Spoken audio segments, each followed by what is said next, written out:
What's going on, Guardians? It's Dizzle here, and in this video I'm showing you how to solo flawless the Duality dungeon. This build goes absolutely crazy. It's very good for this solo.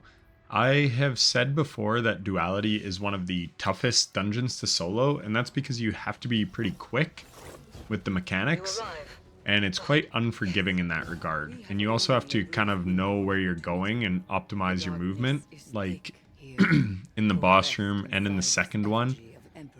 If you kill the wrong scion, then you'll just die to the timer. So that's why I think it's a tough solo flawless. So here you can see the build, and I actually do switch it up slightly. So full disclosure, sorry. Full disclosure, I didn't actually solo flawless it. I have cut together my clears, and that is because I went in here with a strategy to use Liar's Handshake and 1-2 punch on the bosses, but the hit detection was a little wonky on the first boss, so I wasn't getting the damage that I liked. It's a tight 3-phase, really tight, and I got through 3 phases. I didn't quite kill because I didn't have perfect damage rotations, so I said screw it, I'm gonna wipe, and then I pulled out Legend of Acreus and tried that, and it's a very easy, comfortable 3-phase. So that is why I didn't solo flawless it. And then I even changed the strategy on the boss fight and actually on Vault. So all the strategies I had in my mind going into it, I decided to change. And rather than run it back, because really it wouldn't be that hard to get a solo flawless if I just ran this back. But I had good footage, so I decided to just splice it up together and talk about it. But yeah, this Hunter build is exceptional. You've probably seen the Liar's Handshake build. But what's really nice is you can see I have Grapple Grenade on, and that's really good, especially in Vault for getting around, and even in the first boss, because sometimes getting to that bell can be a little tight. So the traversal sections, and like I say in all my videos, you'll just have to kind of go routes that you're comfortable with, use jumps that you're comfortable with, and whatever. And then I would highly advise doing one practice run to get your strats down. But if you use these strats, I have solo flawless this dungeon multiple times on every character. And I definitely think that this is the easiest thing you could use. It allows you to use double special throughout the whole dungeon, and ammo is never really a concern, which is massive, obviously. And we can get a 3-phase on the first boss, and you can 2-phase Keitel, which was really tough back in the day to even get a 3-phase. So the fact you can 2-phase with these strats is really good. And like I said, the more phases you can shave off, the better in this dungeon, because more than likely you're going to die to the mechanics than anything else. So yeah, huge fan of this build, and you'll see us get the engine revving right here. So we've got a 1-2 punch shotgun on, and then we've got Liar's Handshake. There we have Winter Shroud. And then we have Stylus Executioner, so we can go invis, which helps us with our survivability. So there you can see we one-shot a Colossus because he was slowed. So we have Facet of Courage on, so our light abilities deal 10% more damage to things affected by darkness debuffs. So slow is a darkness debuff, and then our combination blow stacked up is doing a whole bunch more damage. And then the Liar's Handshake cross counter punch does even more damage. And then if you factor in the 1-2 punch shotgun, you're going to be dealing even more damage. So here you can see I switched to Tractor, and then I didn't like that setup. So this is a Basso Ostinato or whatever it's called. So then I switched to this Arc 1-2 punch shotgun because I am running triple Arc Surge and I'm running Legend of Acreus. So here I will talk about the mechanics. And there is something a little weird going on that I'm not sure the reasoning for, but I'll just talk about it. So you kill this standard bearer, you pick up Cup, and then you're going to go outside and dunk, and then clear the Shades of Galaron or whatever. So right there, you can see we're amplified, and then we use our grapple grenade, so it allows us to get over here really quickly. So like I said, that is massive, and in all the other runs that I've done solo flawless, I've never really had that ability. So there, we kill that standard bearer, but we don't pick up the standard. So what that does is when you kill those standard bearers, it gives you some time on your nightmare collapsing. Or, yeah. So basically it extends the timer. So now when we go back there, we will have another scion there, but we will also have the standard available to pick up. So we can pick up the standard, but don't kill the scion, and then we're going to be able to extend our timer going into damage phase. So here we come out, we take out the standard bearers. I'm using a Reconstruction Vorpal Succession, and then Legend of Acreus. And like I said, this build allows you to not have to waste any ammo where you don't need to. So like killing any of the adds, you can just use your abilities. And see, we have Nightmare Collapsing and we have Unstable Essence. So when you go to do damage, you want to take those guys out as quickly as possible. So there, I was just using my melees. But when we come back, I'll use the shotgun and stuff, because the quicker you can take all those guys down, the longer you have to deal damage. So see here, I do not kill the standard bearer, but I do pick up the standard. So now, when we get transported, that standard bearer is going to be there, and we can kill him, and you'll see we get more time on our timer. So we head back. I didn't pay attention to which standard we picked up, so that is one annoying thing with all the buffs on the left side of our screen. We don't always see what our standard is. So I'm running over here, and I'm going to kill this stuff, and hopefully it shows up, and if not, I'm just going to have to run to where I think it is. So it's dog. We slam it. So make sure you have full combination blow so that you can take out the Shades of Galron quickly. There, I didn't slow them. Now we get the slow. We have our combination blow stacked up, and boom. So now there's the standard bearer. So watch the timer. We went from 55 seconds to 1:09. So yeah, you're getting like 15 more seconds. So unfortunately, that was actually the boss. I don't know what the hell he's doing back here, but that was unfortunate because I wasted some time thinking that was a Shade of Galron or whatever. And then I also lost my combination blow rotation because I dodged, but he transported to the middle. So just bungee things. So then we do our tether. We hit our melee, but unfortunately, I didn't have my combination blow melee because, like I said, so now we're not getting radiant. So that's super unfortunate because we're not hitting as hard as we should be. And then also I threw on an arc loader, but you can see 109,000 damage. So we pop Transcendence, and now watch when we hit our melee, now we're radiant. So combination blow counts as to proc radiant, which is awesome. There, we get radiant again, and Trench Barrel. So yeah, this combination is excellent. You're proccing Trench Barrel, which is a 50% buff on Legend of Acreus, and then you're also proccing Radiant, which is a 25% weapon damage bonus. So that was a pretty scuffed phase because of how the boss was moving. Like, he used up my melee, so I didn't have Radiant while the boss was tethered. So that was very unfortunate. So I didn't get as good a damage as I should have. And you also have that Nightmare buff for like 14 seconds after you kill your last Shade. So if you can get there really quickly, you're going to be doing even more damage. I think that's like a 50 or 100% buff as well. So here's one thing that is kind of weird. So this time we kill the standard bearer. It changes that standard to dogs. And then I think it kind of like glitches it out.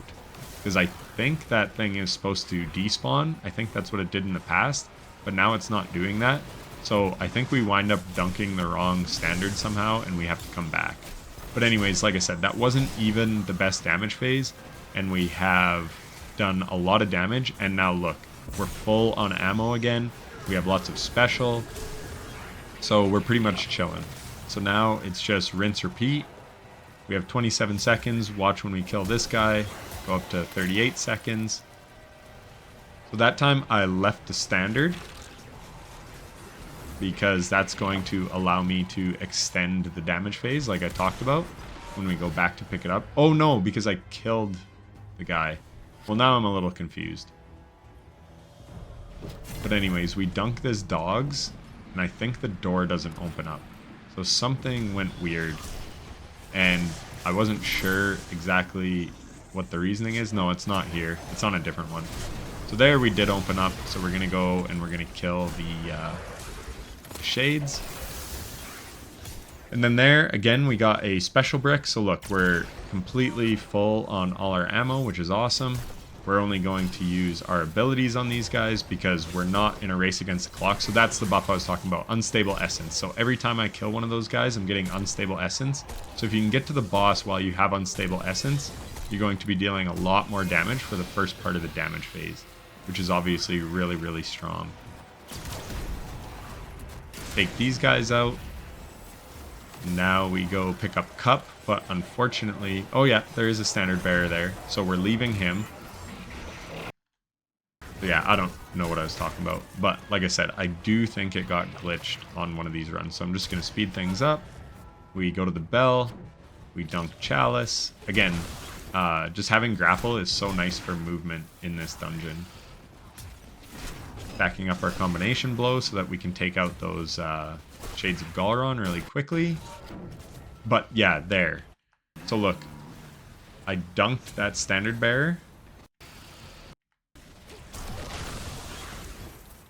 at Cup.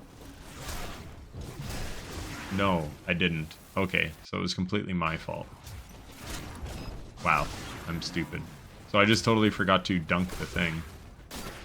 And then I go. So that was completely my fault. It wasn't the game that was glitched out. So then I come back. Now I kill this guy. No standard drops because I had already picked it up. So yeah, I was just like, what the hell is going on? So yeah, that's just because I haven't ran this dungeon in a while. And yeah, sometimes I forget things when I'm doing the mechanics because I'm just kind of going through the motions and not thinking of the next step sometimes. So don't do that. If you have the standard, make sure you dunk it. But if Bungie would fix their freaking UI so I can see that I have the standard, look at the left side of the screen. I can't see shit. Speed booster, arc weapon, faceted protection, all this stuff. Finally, standard essence, chalice. And then I'm like, oh, okay, I have it. I can go. So yeah, it was me screwing up by not dunking it earlier.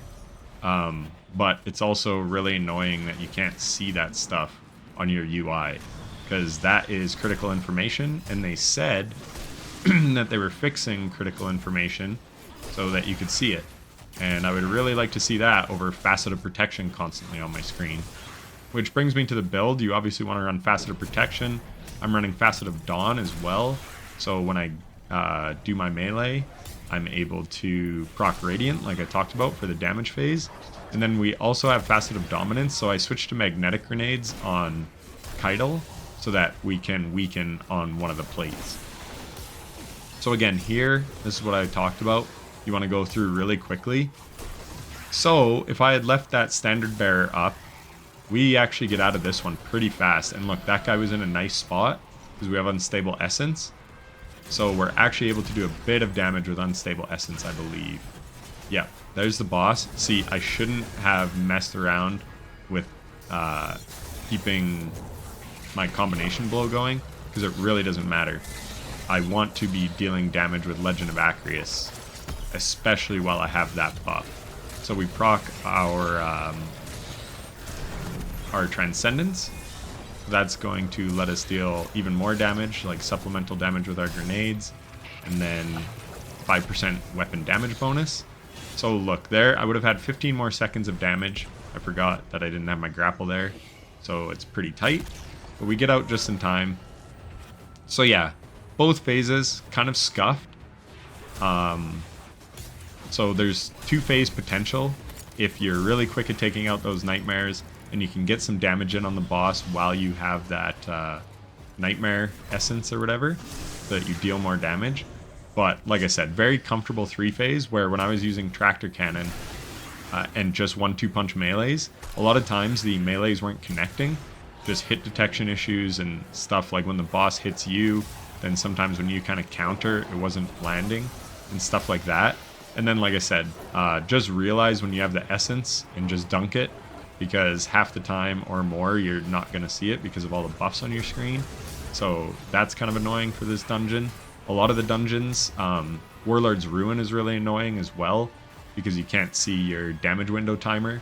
So yeah, hopefully Bungie goes back and like fixes some of these old dungeons so that that critical information is always up on our screen. It's nice that we do see the timer for Nightmare collapsing, but why can't you put 2 buffs up there? Why can't you put what standards you're holding up there? Or on the right side of the screen, or something. That could even be an option, like things that are mechanic relevant can just go on the right. And then all the buffs for your subclass and stuff, that can all go on the left. I don't know. I'm not a game designer, but I've been running these solo flawless dungeons and noticing lots of little things like that that would be nice to know, and we're just not able to see it when we want to see it, which is a problem. So anyways, we take out those enemies. There, I froze the enemies and killed them. That is so I can stack up my darkness transcendence meter. So when you get kills on frozen targets and they all shatter like that, you get a big chunk of darkness debuff energy, or sorry, darkness energy on your transcendence. And then here, I'm getting really lucky with ammo drops. So again, we're going into damage phase with full ammo, which is super helpful. So yeah, you are at the mercy a little bit of ammo drops, but maybe it was just lucky, or I don't know, but I was doing fine getting ammo drops in between phases, where that's why I wanted to use the whatchamacallit. So here we're going to keep that standard bearer up. That's why I wanted to use the tractor cannon build with 1-2 punch, just for saving on ammo. If you can do damage with your abilities, like big significant damage, that's really nice, because then you're not reliant on ammo for like second and third phase.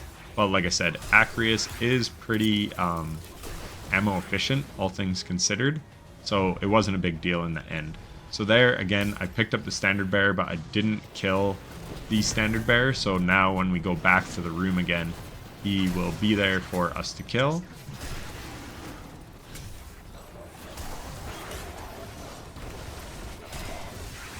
And then again, we take out the enemies. We have combination blow going, so we're going to be able to take out these guys quickly. And again, there's the standard bearer. Watch the timer, 55 seconds, up to 1 minute and 8. Well, it was 53 to 1 minute and 8, so it's always 15 seconds. And then again, we're just taking these guys out really quickly with the shotgun. Do a dodge. Unfortunately, I didn't slow him, but that's okay. So yeah, here, watch. We're just going to skip right by those guys and go straight into damage. We get our Radiant and Trench Barrel proc, and look at this damage. 308,000 damage with Radiant and the Tether and Armor Charge and all that. So yeah, we absolutely cooked them there. We didn't need near as much time. So that's how you want to do it if possible. And I always kill those standard bearers right away, but you could kill them at the end of damage as well. It's just a little more risky. But yeah. So yeah, as you can see, the build itself is really, really good. You're never really in danger of dying because you can go invis. When you proc cross counter, you're getting your health back. So yeah, survivability is like no issue, which means a lot, because if you can just focus on the mechanics and not worry about dying, that helps a ton. So here I go a quick little way. We just use our grapple grenade and go up, and then you can skip some of the jumps, which is also really nice for a solo flawless. So like I said, of all the solo flawlesses I've done on this dungeon, I believe that this is the best build you could use. From an ammo economy perspective, it's great because you're getting all your kills with abilities. From a survivability perspective, it's great because you can go invis. You have a really strong super with... that's the one thing that can kill you, is if I fell and then took damage from an enemy there when I was one-shot, that could have been bad. But yeah, you have Tether for that 30% debuff, and then you have Radiant from combination blow. So yeah, just an all-around really, really great build for this dungeon. And wait till you see the vault encounter, it's even better. And again, vault, you have to be pretty quick, and this build just gives you so much time. So I like eager edging, I'm used to it, but if you don't, obviously don't use it. Like I said, do what you're comfortable with in these running phases. So I'm just going to speed this up, but if you didn't know, so here's the statues. So that one needs 3 because of the way it's facing. That one needs 2, and then the other one needs 2. So we shoot that. 1, 2, 3, and then the other 2 will be 2. So again, you can move quickly. So I like using an eager edge sword, and then I swap to a kinetic slot 1-2 punch shotgun, which is the I can't think of the name of it, but it's the one from Crota's End. And then I switched to Ariana's Vow. So here I had Ariana's Vow and a sniper rifle and a sword, and then I was like, I don't need the sniper rifle. Let's go with 1-2 punch so I can take out those guys really quickly and easily. So again, just watch how easily we survive everything and just go through the mechanics. This used to be, well, it still is like a pretty demanding dungeon encounter because, like I said, the timer is fairly unforgiving. Like, you have to be quick and you have to know how to optimize killing all the ads so that the guy spawns and getting to the bell. So here, Ariana's Vow one-shots the bell. And then I've never done this, so I wanted to show just how good the movement is. So that is another reason why I switched, because I wanted to run this showing this strat. So this is a speedrunner strat. If you get 2 symbols on the same side, then you can actually get 2 standards in one. So look, Ariana's Vow one-shots all these phalanxes, which is massive. So it takes them down quickly, keep my combination blow going, but I don't have to. Like, you can just do 1 sword swipe and then a heavy attack, and that takes this guy out. And then here, I decide to just melee him. So we pick up the standard, because we have grapple grenade. We double jump, we do our grapple, eager edge over, and again, we're going to take him out. And this is only because our symbols were on the same end. If your symbols are not on the same end, you can't really do this strat, because I just don't think it'll be quick enough. Like, look at my timer, 7 seconds. So we take him out nice and quickly. Now we have 19 seconds, but we used our grapple coming over, so we don't have grapple. But again, we killed those, the guys that lock the bell. We killed them at the start. That's what I was doing. And then we get there with 3 seconds left, even though we had a scuffed eager edge because it locked onto an enemy. So you do have a bit of forgiveness there, but I did really just want to show that strat because, again, I've never shown it in one of my videos. I knew how to do it and what it was because I watched like Zemo and those guys like do the speed run of this. They use like Titan and Lion Rampant to skate across. But yeah, I wanted to do it myself, and it does work with this build. So that's a little advanced strat for you if you want to try it. And then look at this. So cross counter had given me some health when I was low. We go back, we keep our combination blow going, and then 1-2 punch, bang, bang. Huge damage. So again, Facet of Courage, we're doing more damage, and then we had popped Transcendence, so we're doing more ability damage.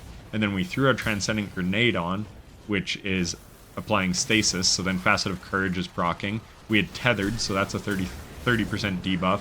1-2 punch with full combination blow and Liar's Handshake. I don't know all what that buff is, but basically these guys used to be kind of tanky, and I liked running Lament here a lot because it would give us health back and it was fairly good on ammo, where now I can just run this setup and it takes everything out super quickly.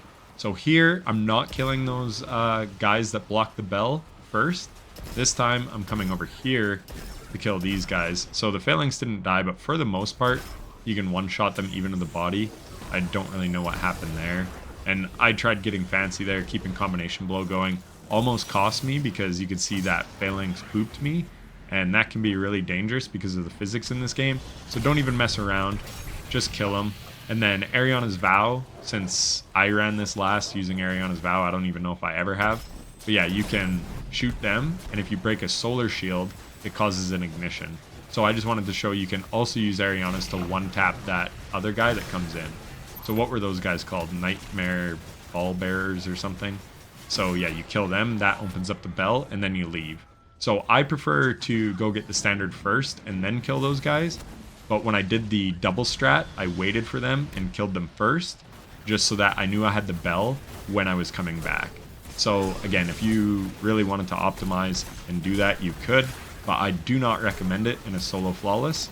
The timing's too tight, things can go wrong. Like I said, even my eager edge going to that enemy that can be the 2 seconds that costs you. So for me, I don't think it's worth it, but I did want to show it in this run. And you're also at the mercy of RNG. If you have symbols that are opposite of each other, not on the same side, I don't think you're able to do it. So anyways, we've got our combination blow going, and we're taking out these guys, whatever they're called. Now the bell's ready to be rung. I like taking them all out so that I have both bells available to me. So I shoot that bell, get transported, so now the bell is at the top, which means these bell bearers are at the bottom. So you can also optimize that a little bit as well. So I take out the one phalanx, I miss my shot. So we take those guys out, so now our bell is open, and then we're going up. But then when we come back, it's going to be a far way for us to run. It's not the near bell, it's the far bell. So if you wanted to optimize, if you knew which symbol you were going to and what side it's on, then you can take the bell that would end up on Chalice side, for instance, because we're at Chalice. But I didn't choose to do that. Because, like I said, this build has so much good movement between the Eager Edge Sword and the Grapple Grenade that I was never really worried about getting there on time. Plus amplified, right? Like, look, I'm amplified because I got an arc kill.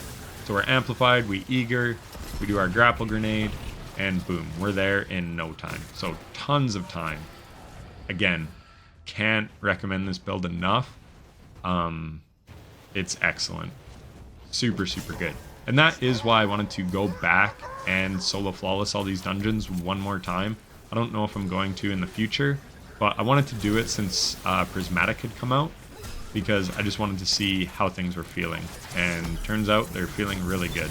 So I always get my combination blow going, then I tether, and then I pop Transcendence, and then we're just going to go in. Look, 274,000 damage with that melee. Absolutely crazy. Unfortunately, all the enemies were dying, so I wanted to make sure I was keeping my combination blow up. And then, yeah, these guys do move a little weird, but it's whatever.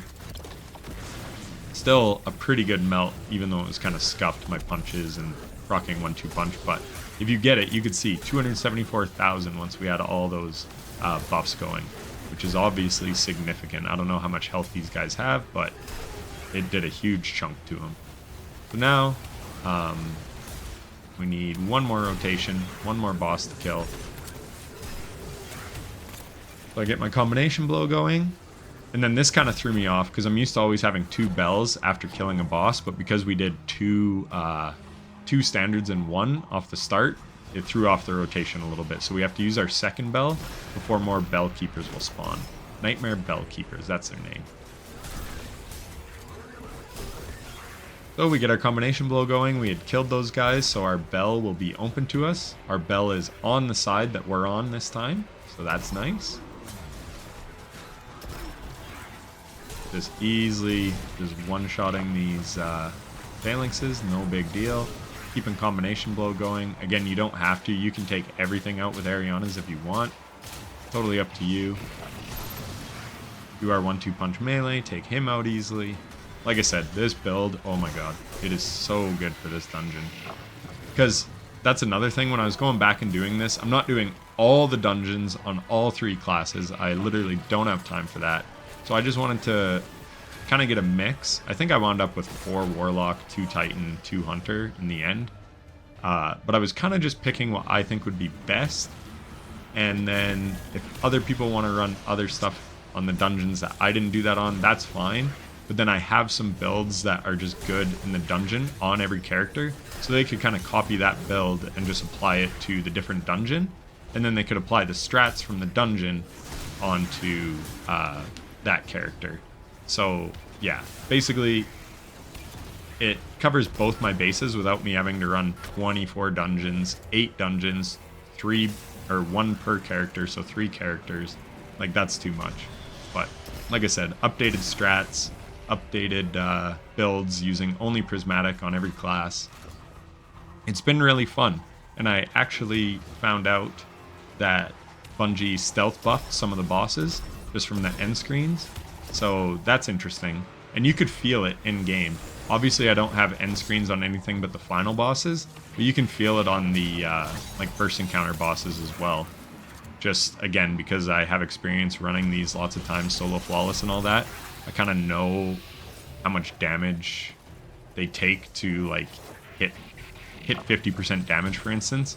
And knowing that we have all these buffs with Prismatic, I was like, something feels off. So then, yeah, I went back and checked the boss healths, and they are different. So I think Keitel has about 1 million more health than she used to. It varies per dungeon.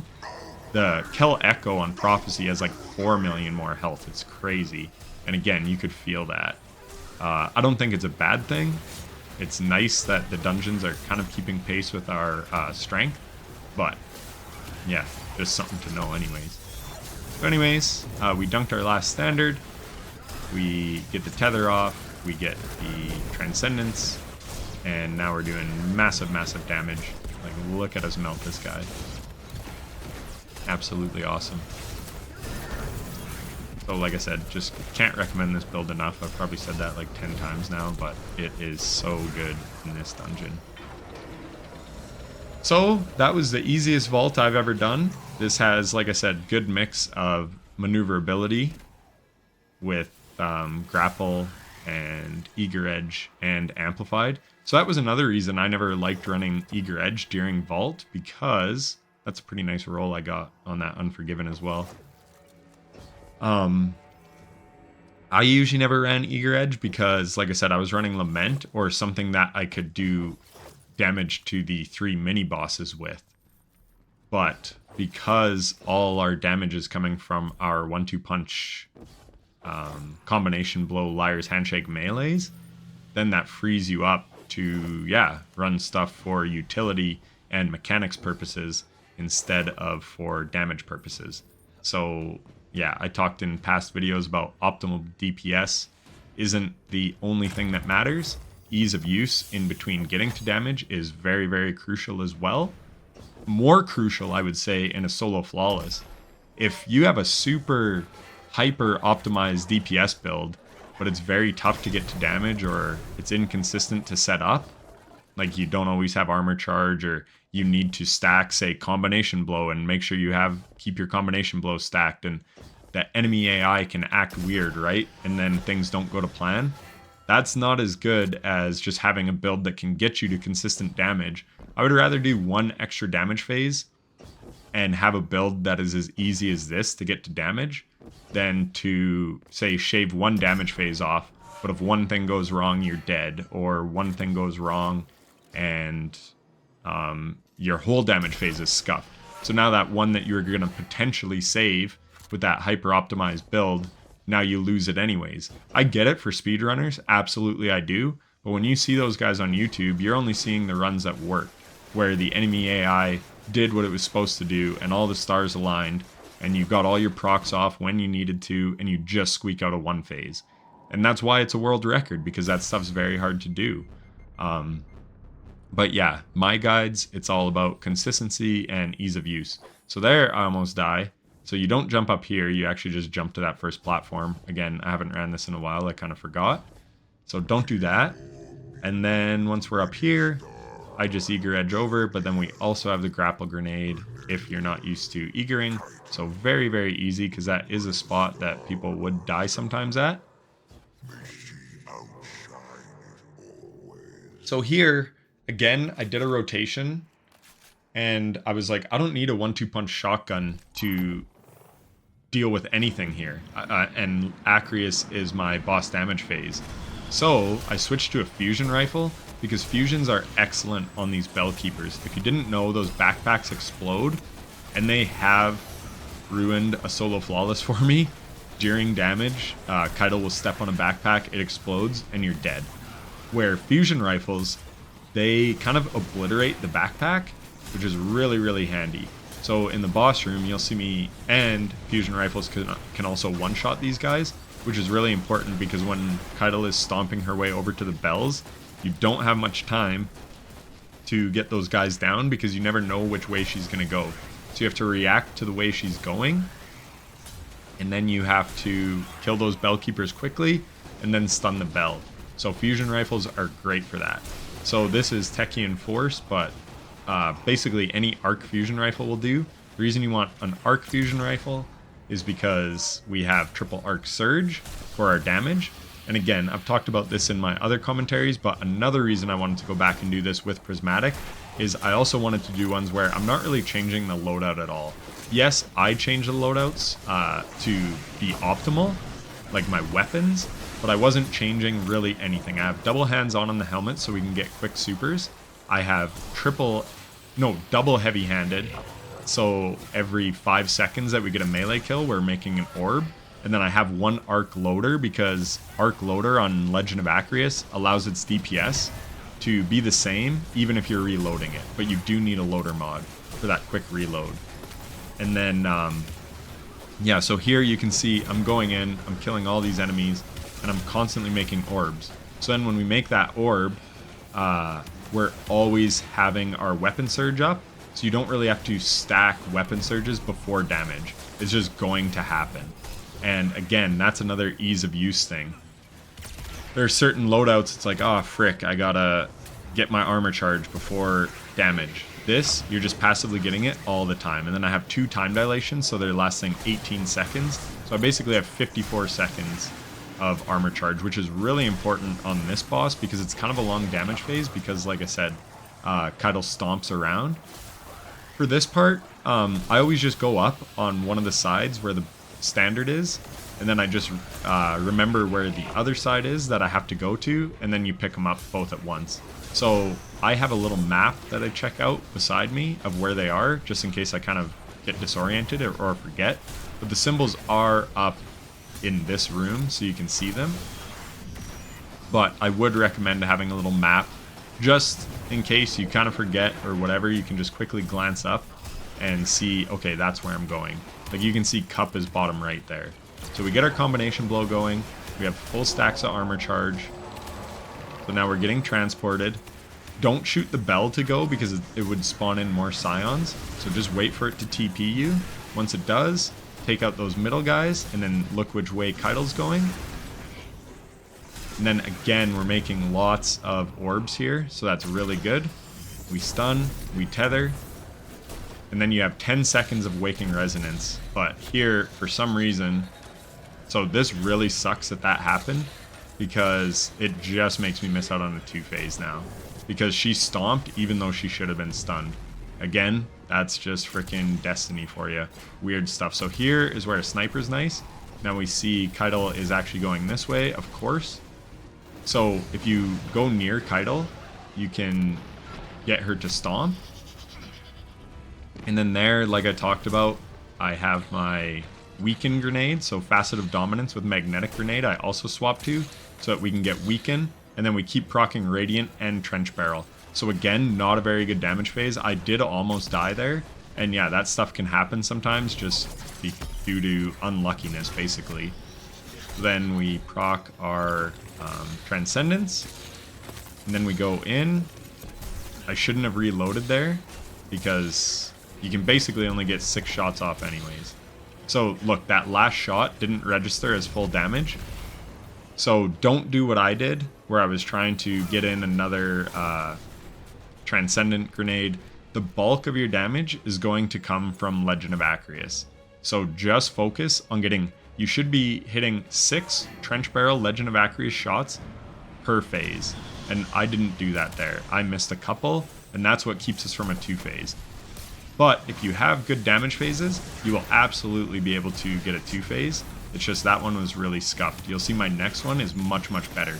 Because this was literally my first time running this setup. Like I said, I went in with the 1-2 punch shotgun. And I was trying like 1-2 punch combos on the first bell. Just because you still had combination blow up from killing those bell keepers.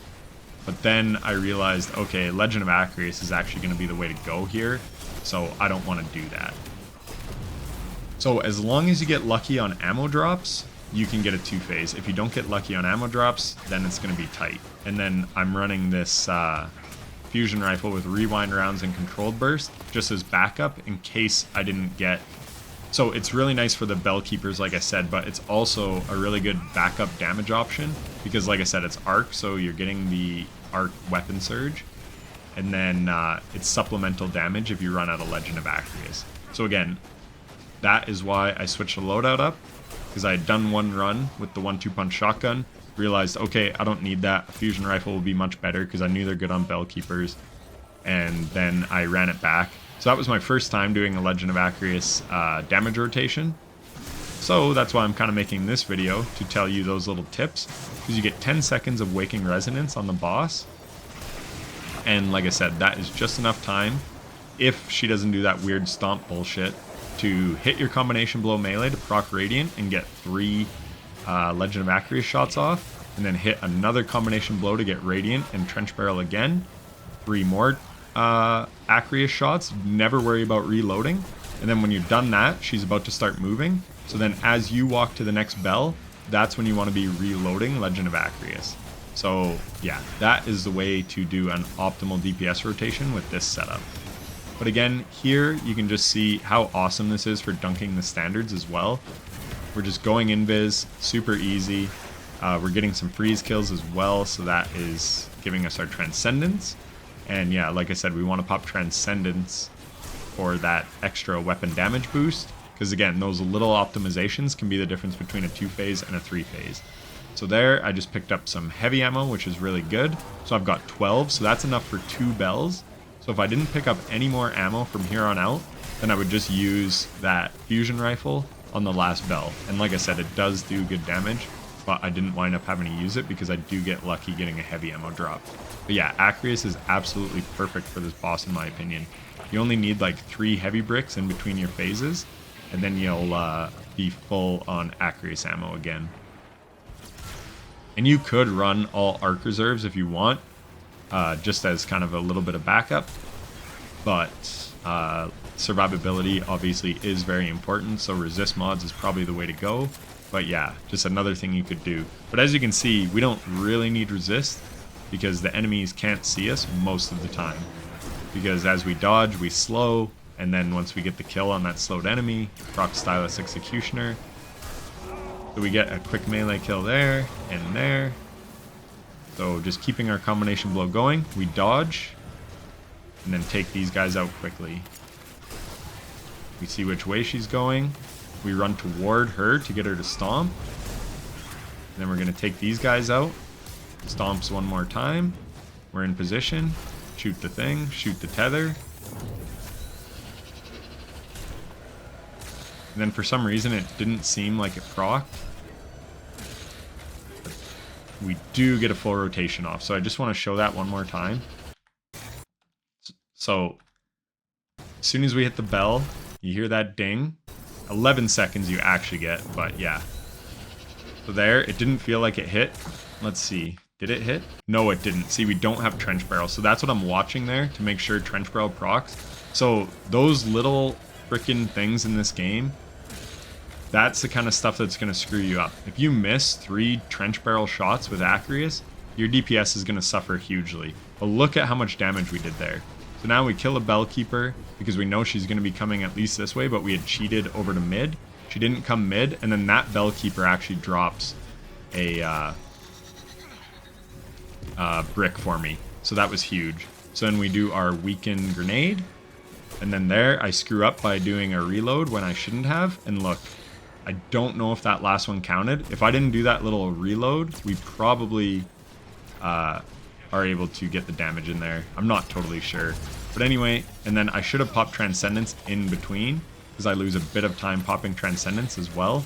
But either way, this time I learned from last time, don't try to throw another grenade. Get all your Acreus shots off first. And look at how close we were. Literally, like I said, like this damage phase, or this damage setup is capable of a 2-phase if you always have 18 Acreus shots for your 2 damage phases. But we just had scuffed damage phases on the first go around. And I think my Spire the Watcher, I had a couple scuffed damage phases, which made it go from like a 3 to a 4 when the build was more than capable of a 3-phase. So yeah, again, that's why I wanted to make this video, because it shows like a very good, safe damage strategy to get an easy 3-phase and very possibly a 2-phase. Like, that's not the toughest 2-phase to get. If I ran this back, I could get it. But again, I'm trying to do all the dungeons, and I'm going on a holiday, so I'm just trying to get these videos out. I know these strats work. I'm confident in putting these videos out saying like this is probably the best build that you can use. For sure the best hunter build that you can use to solo flawless this dungeon. A warlock one, like, yeah, you could argue maybe there's some better ones on other characters, but for hunter, I would not recommend anything other than this. And these strats I showed you, I think are the best ones to get the solo flawless. And then this part, yeah, again, sometimes this could be like difficult or whatever, but just look at how easy this is. You can take those guys out, no problem. Then we're just going to go get our other standard, acquire that, and then we just run over to the bell. Like, we always have a ton of time. Like, yeah, I can't sing the praises of this build enough. It's great. So I'm just going to speed this stuff up because you've seen me run this enough now. And then there we reload our Legend of Acreus. We go invis to dunk the standards because it just makes life easier. You can see we're not getting booped by scions or nothing. Now we just have 2 more symbols to get. And I'm just going to go ahead and get right to it, not wasting any time. That's the thing, make sure you have your dodge up when you go over so that you can dodge near him. That's going to slow him, and then you can proc Stylus Executioner to like safely pick it up and not have that Centurion aggro you. That's just little things that I do because I'm used to the build that you may like forget about, but yeah. And then somehow, still, I lost my combination blow right there, so I don't know what was up with that. So then I throw my weakening grenade, and then that's going to make me invis, again because of Stylus Executioner. So that's why it's nice running Facet of Dominance. And like I said, that weaken for the boss comes in very, very handy. So here, we're almost done. Just have to get that last standard dunked, and now we're just going to go. And the only thing that can screw us up now is just not getting a bell at all. So we're gonna do what we've been doing. Again, we have full armor charge every time we're going into these because of just like how good and consistent this build is. So she's going that way. Again, run toward her. That's gonna get her to stomp. Take these guys out, get her to stomp again.